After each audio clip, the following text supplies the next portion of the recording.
ओम नमस्ते। और आप सभी लोगों को हनुमान जयंती की हार्दिक शुभकामनाएं। आज हम सब हनुमान जयंती मना रहे हैं। और लेकिन मेरा सीधा प्रश्न आप सबसे यही है कि क्या हनुमान जी सचमुच में बंदर थे?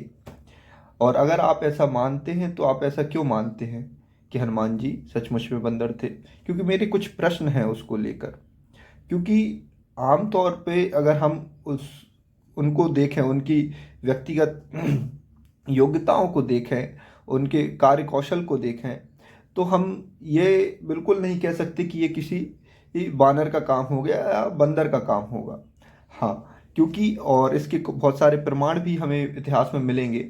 सबसे पहला प्रमाण जो मैं आपको देना चाहता हूँ वह यह है कि जब श्री राम जी और हनुमान जी की भेंट हुई पहली बार, तो वाल्मीकि रामायण में उस जब भेंट करके आए राम जी हनुमान जी से, तो अपने छोटे भाई लक्ष्मण जी को बताते हैं हनुमान जी के बारे में। और वो क्या कहते हैं?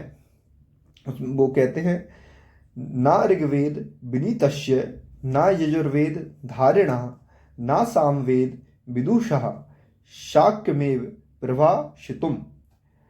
इसका अर्थ यह है, इसका अर्थ है कि श्री राम जी लक्ष्मण जी से कह रहे हैं ये हनुमान बहुत उच्च कोटि के विद्वान हैं, क्योंकि ऋग्वेद के अध्ययन के से अनभिज्ञ, यजुर्वेद के ज्ञान से हीन और सामवेद के बोध से शून्य व्यक्ति ऐसी परिष्कृत बातें नहीं कर सकता।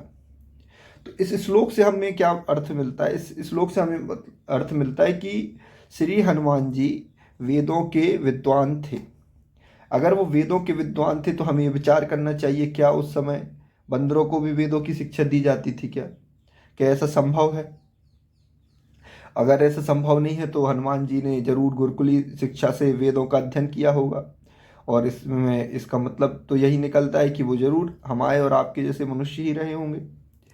और भ्रम की स्थिति जो हम में पैदा हुई वो इसलिए हुई क्योंकि उनको हमने बानर कहा, लेकिन बानर का जो सही अर्थ है वो हम नहीं समझ पाए या समझना नहीं चाहते। जो लोग विद्वान हैं वो आपको समझाना नहीं चाहते, क्योंकि फिर चमत्कार कैसे आएगा? और बिना चमत्कार के वो आज का जो धर्म जो ज़्यादातर टिका हुआ है वो चमत्कार पे ही टिका हुआ है। कि जब तक चमत्कार नहीं, जब तक हम मानेंगे कैसे कि ये ईश्वर हैं? या फिर ये कैसे साबित करेंगे कि ये ईश्वर हैं, अलौकिक शक्ति हैं और ये और वो? लेकिन वहाँ जब बानर शब्द का इस्तेमाल जहाँ भी हो रहा है, वो बानर का अर्थ सिंपल अर्थों में यह है कि वनों में रहने वाले नर, उनको बानर कहा गया। उसका अर्थ बंदर जाति से बिल्कुल भी नहीं था। जैसे अगर कोई नगर में रहता है तो उसे हम नागर भी बोलते हैं। तो ये सिंपल सा उसका अर्थ था, जिसे तोड़ के उस रूप में कर दिया गया कि बानर आने बंदर। और ऐसा नहीं, सिर्फ बानर की नहीं, मूर्खता देखिए हमारी कि जामवंत नाम से कोई व्यक्ति रहा इतिहास में, तो हमने बोल दिया जामवंत यार उस भालू या रीछ को बोलते हैं, तो हमने उसको उसका कॉस्ट्यूम पहना दिया कि वही होगा।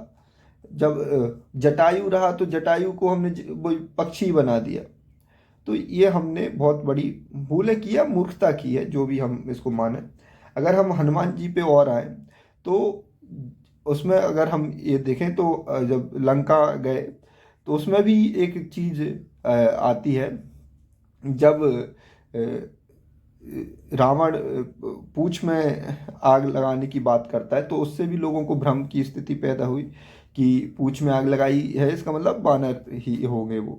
लेकिन वो इधर भी एक चीज भूल गए कि जो उनकी जो चिन्ह था, राष्ट्रीय चिन्ह उनके राज्य का, वो पूंछ थी। तो जैसे सब किसी के कोई मोर पंख लेता है, कोई पगड़ी रखता है, कोई अभिमान स्वाभिमान का जो चिन्ह, क्योंकि वो वनों में रहते थे तो उस हिसाब से उनका चिन्ह था। तो उस चिन्ह को अपमानित करने के लिए रावण ने बोला कि उसके चिन्ह को जला दो, मतलब उस पूंछ में आग लगा दो। तो लोगों ने उसका फिर गलत इस्तेमाल, गलत वे में उसको ले लिया। तो ये भी गलत था। और फिर अगर अपन दूसरी दृष्टि से सोचें तो भी ये संभव नहीं है। संभव कैसे? अब देखिए हमने क्या किया कि पुरुषों को बानर बना दिया, बंदर बना दिया, लेकिन उस राज्य की जो भी स्त्रियां थी वो नॉर्मल स्त्रियों जैसी। तो ऐसा तो हो नहीं सकते कि बंदरों से लोग नॉर्मल स्त्रियां विवाह कर रही हों, या फिर कोई भी पिता अपनी पुत्री का विवाह बंदरों से करवा रहा हो।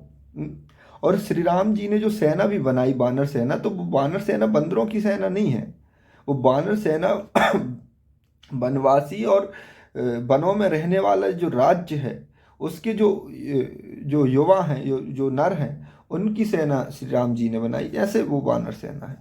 तो ऐसी छोटी छोटी बातें हैं जो हमें ये साफ बताती हैं कि हनुमान जी बंदर नहीं हो सकते थे। तो इन सारी बातों पर हमें विचार करना चाहिए, क्योंकि हम कई बार ऐसा होता है कि हम जाने अनजाने में सिर्फ इसलिए क्योंकि हमें कुछ बड़ा दिखाना है, इसलिए हम अपने महापुरुषों का अपमान कर देते हैं।